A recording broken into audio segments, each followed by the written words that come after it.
بسم الله الرحمن الرحيم نحمده ونصلي على رسوله الکریم اما بعد۔ آج ہم بسم اللہ الرحمن الرحیم کے بارے میں کچھ سیکھیں گے۔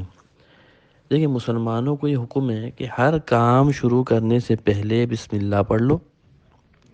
نیند سے اٹھے ہیں تو بسم اللہ الرحمن الرحیم، خرید و فروخت کر رہے ہیں تو بسم اللہ، کوئی مزدور ہے مزدوری کرتا ہے، کام شروع کرتا ہے، پڑھ لے بسم اللہ۔ میدان جہاد میں ہے، ہتھیار اٹھائیں بسم اللہ الرحمن الرحیم۔ کتاب پڑھ رہا ہوں، بسم اللہ پڑھ کے اس کو اٹھائیں۔ ہر کام کے آغاز سے پہلے بسم اللہ پڑھنے کا حکم دیا گیا ہے۔ تو کیا ہم جانتے ہیں کہ ہمیں بسم اللہ پڑھنے کا حکم ہمیں کیوں دیا گیا ہے؟ اس میں اللہ کی بڑی بڑی حکمتیں ہیں۔ دیکھیں، ایک حکمت تو یہ ہے کہ ہماری زندگی کے ہر نشیب و فراز میں، ہماری زندگی کے ہر جسے ہم کہیں گے ہر پوائنٹ پہ نا اللہ کی مہر لگ جائے، کیونکہ بھائی ہیں تو ہم اسی کے غلام نا، اسی کے وفادار ہیں۔ اور ہم یہ نام کیوں نہ لیں جب اللہ نے ہمیں حکم دیا ہے کہ تمہارا جینا، تمہارا مرنا، اٹھنا بیٹھنا، سونا جاگنا سب تمہارے اللہ کے لیے ہونا چاہیے۔ اب دوسری حکمت دیکھ لیں، بسم اللہ میں دوسری حکمت کیا ہے؟ دیکھیں، انسان کتنا ہی صلاحیت کیوں نہ رکھتا ہو، ذہین کیوں نہ ہو، طاقت کیوں نہ ہو اس کے پاس، وسائل ہی کیوں نہ ہو، اسلام کی تعلیم یہ ہے کہ اس کے ذہن میں یہ خیال نہیں آنا چاہیے کہ دنیا کا کوئی بھی کام ہے وہ میری ذہانت، میری طاقت، میری دولت سے ہو رہا ہے، بلکہ اس کے ذہن میں ہمیشہ یہ ہونا چاہیے کہ جو کچھ ہو رہا ہے کرنے والی ایک ذات ہے، اس کی مدد، اس کی نصرت سے ہو رہا ہے۔ تیسری حکمت، بسم اللہ پڑھنے کی تیسری حکمت کیا ہے کہ اس کے پڑھنے سے نا انسان کو اللہ کی قربت، ایک جسے کہتے ہیں رفاقت، یا ہم کہیں گے ایک وہ احساس ہوتا ہے کہ اللہ میرا بڑا قریب ہے، میں بہت گنہگار ہوں، کمزور ہوں، حقیر ہوں، لیکن میں جس کا نام لے رہا ہوں نا وہ کمزور نہیں ہے، وہ ایک عظیم ذات ہے جس کا حکم ہر چیز پہ چلتا ہے۔ پہاڑوں اور صحراؤں پر اس کا حکم چلتا ہے، آگ اور پانی پر اس کا حکم چلتا ہے، ہر چیز پر اس کا حکم چلتا ہے۔ تو یہ جو احساس انسان کے اندر ایک ڈیولپ ہو جاتا ہے نا کہ اللہ آپ کا نام لے کے شروع کرو انشاءاللہ، تو اس کے اندر ایک جو اس کی کیفیت ہوتی ہے اور جو بوسٹ اپ ہو جاتا ہے نا انسان، یہی اللہ چاہتا ہے کہ میرا بندہ میرا نام لے تو پھر دیکھو کہ میں اس کا کیسے بازو بن جاتا ہوں۔ دیکھیں دوستو، حقیقت تو یہ ہے کہ اللہ کی جو رفاقت یا جو قربت کے احساس ہے نا، انسان کو بڑی قوت، بڑی توانائی حاصل ہوتی ہے۔ اس احساس کے پیدا ہو جانے کے بعد نا وہ اپنے آپ کو اکیلا محسوس نہیں کرتا، وہ اپنے آپ کو کمزور محسوس نہیں کرتا، اس کے اندر ایک طاقت محسوس کرتا ہے اور بڑی بڑی طاقت سے ٹکرانے کو وہ تیار ہو جاتا ہے۔ اب دیکھیں، انسان کے اندر یہ جو محبت ڈیولپ ہوتی ہے نا، وہ کیوں ڈیولپ ہوتی ہے؟ وہ کیوں ایسا سمجھتا ہے کہ یار میں ایک مضبوط ہاتھوں میں ہوں؟ دیکھیں، اس کو پتہ ہے کہ دیکھیں اللہ کو نا اللہ اسباب کا محتاج نہیں ہے۔ وہ جو ظاہری اسباب ہے نا، ان کے بغیر بھی اللہ پاک نتائج ظاہر کر سکتا ہے۔ آدم علیہ السلام کو بغیر ماں باپ کے پیدا کیا تھا نا، عیسیٰ علیہ السلام کے ہاتھوں مردوں کو زندہ کر فرما دیتے تھے اللہ پاک، صالح علیہ السلام کی اونٹنی کو پتھر سے پیدا کر دیا تھا۔ اللہ پاک نے اصحاب کہف کو 309 سال سلا کر اٹھا دیا تھا۔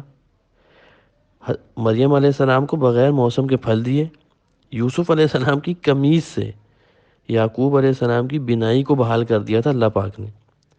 تو یہ سب اس قدرت والے اللہ نے ہی کیا ہے نا۔ تو جب انسان یہ دیکھتا ہے نا تو سوچتا ہے کہ یار میں مضبوط ہاتھوں میں ہوں الحمدللہ، تو یہ جب سوچے گا نا انسان کہ یار میں اس اللہ کا بندہ ہوں، اس اللہ کا نام لیتا ہوں جو یہ سب کام کر سکتا ہے، تو پھر اس کی جو مشکلات ہیں نا وہ آسانیوں میں تبدیل ہونا شروع ہوتی ہے۔ اس کا جو ذہن، جو مائنڈ سیٹ ہے نا، وہ یہ بن جاتا ہے، اس کے اندر محبت اللہ کی ایک عظمت اتنی سما جاتی ہے کہ اس کی جو مشکلات ہیں نا وہ لڑنے کو تیار ہو جاتا ہے۔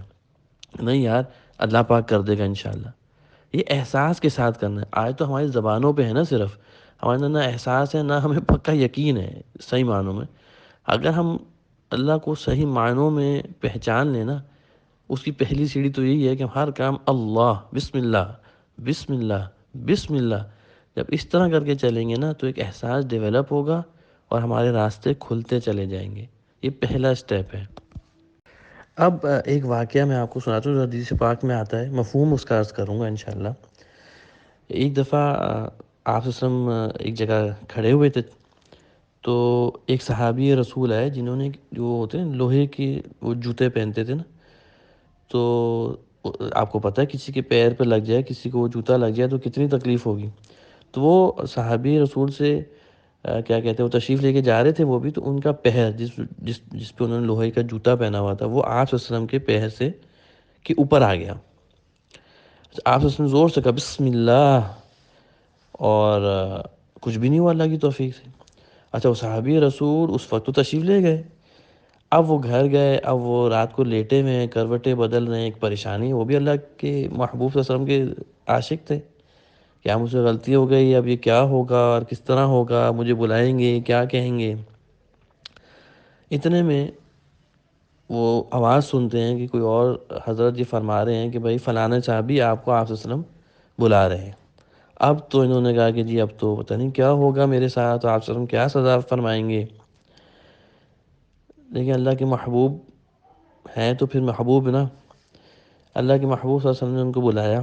اب یہ صحابی ڈر رہے تھے کہ مجھ سے کہیں گے بھائی تم اتنی مجھے تکلیف پہنچی ہے تو اس کا بدلہ دو، لیکن اللہ کے محبوب صلی اللہ علیہ وسلم، قربان جائیں اللہ کے محبوب صلی اللہ علیہ وسلم پہ، اللہ کے محبوب صلی اللہ علیہ وسلم نے فرمایا کہ اے صحابی، جس وقت تمہارا پیر میرے پیر کے اوپر آیا نا تو میں نے بسم اللہ پڑھا، لیکن ذرا ایسے تکلیف تو ہوئی نا، تو میں نے جو تمہیں روکا نا تو میرے ہاتھ میں عصا تھا، ایک ڈنڈا جس کو ہم کہتے ہیں، عصا تھا، تو وہ تمہیں ذرا سا لگ گیا، تو میں نے تم سے معافی مانگنے کے لیے تمہیں بلایا ہے کہ بھائی اس کی جو تکلیف ہے نا مجھے آج معاف کر دو تاکہ ادھر حساب کتاب نہ ہو۔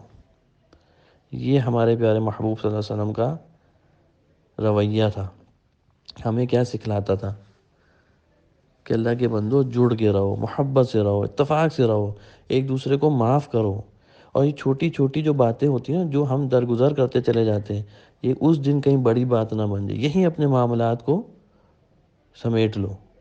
معاملات کا تو ایک بہت بڑا ٹاپک ہے، انشاءاللہ اس پہ آگے بھی چل کے ہم بات کریں گے، لیکن آج ہمیں اللہ کو اپنا بنانا ہے، اللہ کا ہم نے بننا ہے۔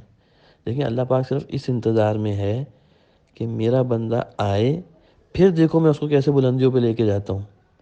ہم تو آج بیٹھے نا، نہیں ہمیں سمجھتے ہیں اللہ پاک آئے گا اور ہمیں یوں یوں یوں یوں کر لو، ایسا نہیں ہے۔ ہمارا اللہ ہمارے انتظار میں ہے، صرف ایک سٹیپ چلنا ہے، باقی سٹیپ وہ خود ہی چڑھا دے گا انشاءاللہ۔